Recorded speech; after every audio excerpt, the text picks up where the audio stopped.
തിരുവനന്തപുരത്ത് ഇഡി ഉദ്യോഗസ്ഥരെ ആക്രമിച്ച കേസിൽ വാദം കേൾക്കാതെ 9ാം പ്രതിയും സിപിഎം പ്രവർത്തകനുമായ ഹരീഷ് കുമാറിന്റെ ജാമ്യം റദ്ദാക്കാനാകില്ലെന്ന് ഹൈക്കോടതി. ഹരീഷ് കുമാറിന്റെ ജാമ്യം റദ്ദാക്കണമെന്നാവശ്യപ്പെട്ട് സർക്കാർ നൽകിയ അപ്പീലിലാണ് കോടതിയുടെ നിലപാട്. ഹരീഷ് കുമാറിന് കോടതി നോട്ടീസ് അയച്ചു. കേസ് ജൂലൈ 13-ന് പരിഗണിക്കും. ആന്റണി ജിസ്റ്റോർജ് ഉണ്ട് കൂടുതൽ വിവരങ്ങളുമായി. ആന്റണി, എന്തായാലും ഹരീഷിന്റെ ജാമ്യം റദ്ദാക്കാനാകില്ല എന്നൊരു നിലപാടിലേക്ക് കോടതി എത്തുമ്പോൾ എന്തെല്ലാം കാരണങ്ങളാണ് ചൂണ്ടിക്കാട്ടുന്നത്?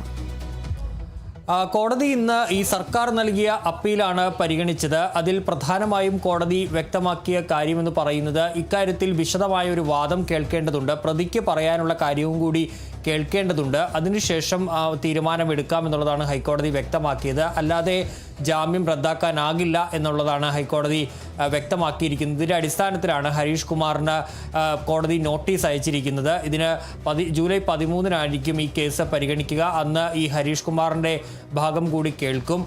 അതുപോലെ തന്നെ ഈ ഹർജിയിൽ എതിർകക്ഷിയാക്കി മുൻ ജില്ലാ പ്രോസിക്യൂട്ടറായിട്ടുള്ള ഗീന കുമാരിയെയും സർക്കാർ ചേർത്തിരുന്നു. പക്ഷേ ഗീന കുമാരിക്ക് സർക്കാർ നോട്ടീസ് അയച്ചിട്ടില്ല.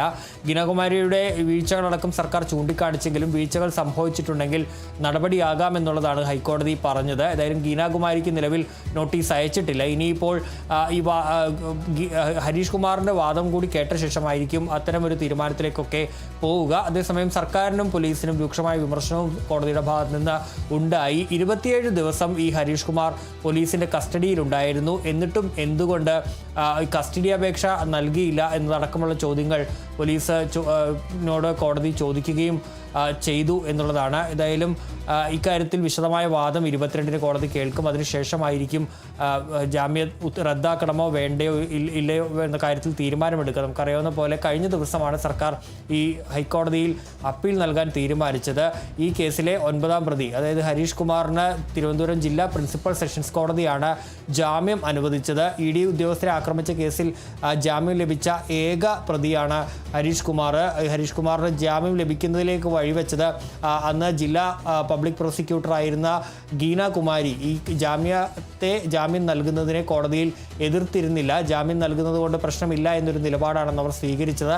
അതിനെ തുടർന്നാണ് ജാമ്യം ലഭിച്ചത്. പോലീസ് എന്തുകൊണ്ട് ഹരീഷ് കുമാറിന് ജാമ്യം നൽകരുത് എന്ന് ചൂണ്ടിക്കാട്ടിക്കൊണ്ട് 13 പോയിന്റുകൾ അടങ്ങിയ ഒരു റിപ്പോർട്ടൊക്കെ നൽകിയിരുന്നു. പക്ഷേ അതെല്ലാം നിൽക്കുമ്പോഴാണ് ഇത്തരത്തിൽ ജാമ്യം ലഭിച്ച ഹരീഷ് കുമാർ പുറത്തേക്ക് പോകേണ്ടി വന്നത്.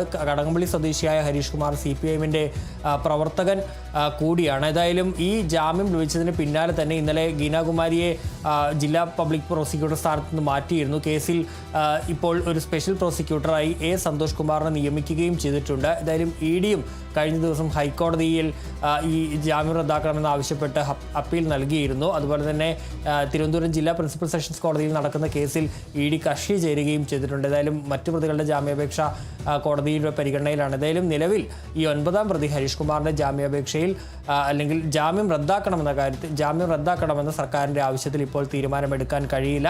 വിശദമായ വാദം കേൾക്കണമെന്നുള്ളതാണ് ഇപ്പോൾ കോടതി വ്യക്തമാക്കിയിരിക്കുന്നത്. ശരി ആന്റണി.